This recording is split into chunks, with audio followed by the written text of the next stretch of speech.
പ്രതിപക്ഷ പ്രതിഷേധത്തിൽ പാർലമെന്റ് ഇന്നും പ്രക്ഷുബ്ധം. CASF ഇടപെടലിൽ രാജ്യസഭയും ബീഹാർ വോട്ടർ പട്ടിക പരിഷ്കരണത്തിൽ ലോക്സഭയിലും പ്രതിപക്ഷം പ്രതിഷേധിച്ചു.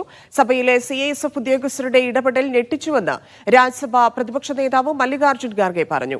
സഭ നയിക്കുന്നത് രാജ്യസഭാ ഉപാധ്യക്ഷനാണോ കേന്ദ്രമന്ത്രി അമിത്ഷാ ആണോ എന്ന് ഖാർഗെ ചോദിച്ചു. സഭയുടെ സുരക്ഷയ്ക്കായാണ് കേന്ദ്രസേനയെ പ്രവർത്തിക്കുന്നതെന്ന് രാജ്യസഭാ ഉപാധ്യക്ഷൻ മറുപടി പറഞ്ഞു. പ്രതിപക്ഷം സഭാ നടപടികൾ തടസ്സപ്പെടുത്തുന്നുവെന്ന് ഭരണപക്ഷം ആരോപിച്ചു. പ്രതിപക്ഷ പ്രതിഷേധത്തെ തുടർന്ന് ഇരുസഭകളും ഇന്നത്തേക്ക് പിരിഞ്ഞു.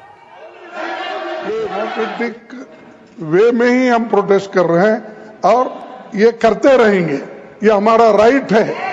ये उन्होंने कहा तो अगर मैं लेटर लिखा, आपको इतना क्यों ऑब्जेक्शन? टू सेव बोलिए, आपने बोल दिया to safeguard the interest said outside the house of the parliament. सारी बातें outside house अगर आप दायित्व था आपको CRSF को अंदर लाते हो, मैं फिर CRS को अंदर कर दिया क्या हम टेररिस्ट है? ये पहले तो रूलिंग के माध्यम से दूध का दूध और पानी का पानी किया। आपने क्लियरली ये बताया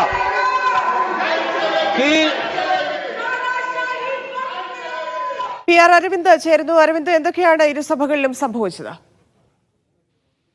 ഇനി ശക്തമായ പ്രതിഷേധം പ്രതിപക്ഷത്തിന്റെ ഭാഗത്തുനിന്ന് ഉണ്ടായതിനെ തുടർന്ന് ലോക്സഭയും രാജ്യസഭയും ഇന്നത്തേക്ക് പിരിഞ്ഞിരിക്കുകയാണ്. രാവിലെ 11 മണിക്ക് തന്നെ ആ പാർലമെന്റ് നടപടികൾ ആരംഭിച്ചപ്പോൾ ലോക്സഭയിൽ ബീഹാർ വോട്ടർ പട്ടിക പരിഷ്കരണം ഉന്നയിച്ചായിരുന്നു പ്രതിപക്ഷം പ്രതിഷേധിച്ചത്. ശക്തമായ പ്രതിഷേധം കഴിഞ്ഞ ദിവസങ്ങളിൽ എങ്ങനെയായിരുന്നു പ്രതിപക്ഷത്തിന്റെ ഭാഗത്തു നിന്നുണ്ടായത്, അതേ രീതിയിൽ തന്നെ ഇന്ന് ലോക്സഭയിലും പ്രതിപക്ഷം ആവർത്തിക്കുകയുണ്ടായി. തുടർന്ന് ലോക്സഭാ നടപടികൾ 2 മണിയിലത്തേക്ക് മാറ്റിവെക്കുകയായിരുന്നു. അതേസമയം രാജ്യസഭയിൽ കഴിഞ്ഞ ദിവസം ഇത്തരത്തിൽ CASF ഉദ്യോഗസ്ഥരെ പ്രതിപക്ഷത്തെ നിയന്ത്രിക്കാൻ വേണ്ടി നിയോഗിച്ചു എന്ന ആരോപണത്തിലായിരുന്നു ഒരു പ്രതിഷേധം ഉണ്ടായത്. ശക്തമായ പ്രതിഷേധം ഉയർത്തി കോൺഗ്രസ് അധ്യക്ഷൻ മല്ലികാർജ്ജുൻ ഖാർഗെ തന്നെ ആ രംഗത്ത് വന്നത് ഇത്തരം നടപടിയെ ശക്തമായി അപലപിക്കുന്നുവെന്നും ഇനി ഭാവിയിൽ ഇത്തരം ഒരു സംഭവം ഉണ്ടാകരുതെന്നും കോൺഗ്രസ് അധ്യക്ഷൻ ആവശ്യപ്പെട്ടു. അതേസമയം അത്തരം ആരോപണങ്ങൾ തെറ്റെന്നതാണ് ഭരണപക്ഷവും അതുപോലെ തന്നെ രാജ്യസഭാ ഉപാധ്യക്ഷനും ചൂണ്ടിക്കാണിച്ചത്. ശക്തമായ പ്രതിഷേധത്തെ തുടർന്ന് 2 മണിയിലത്തേക്ക് രാജ്യസഭയും പിരിയുകയാണ്. പക്ഷേ 2 മണിക്ക് ഇരു സഭകളും ആരംഭിച്ചപ്പോൾ ബീഹാർ വോട്ടർ പട്ടിക പരിഷ്കരണത്തിൽ ശക്തമായ പ്രതിഷേധം ആ സഭയിൽ ഉടനീളം ഉണ്ടായി.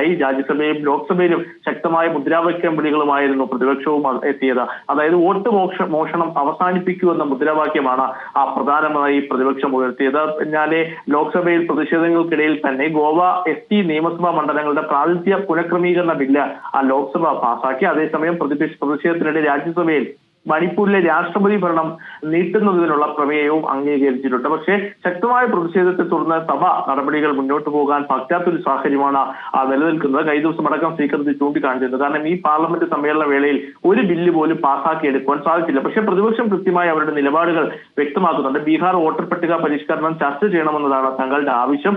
ആ ആവശ്യം എന്ന് അംഗീകരിക്കുന്നു അന്ന് വരെ ഈ പ്രതിഷേധം തുടരുമെന്നും പ്രതിപക്ഷം വ്യക്തമാക്കിയിട്ടുണ്ട്. ശരി അരവിന്ദ്.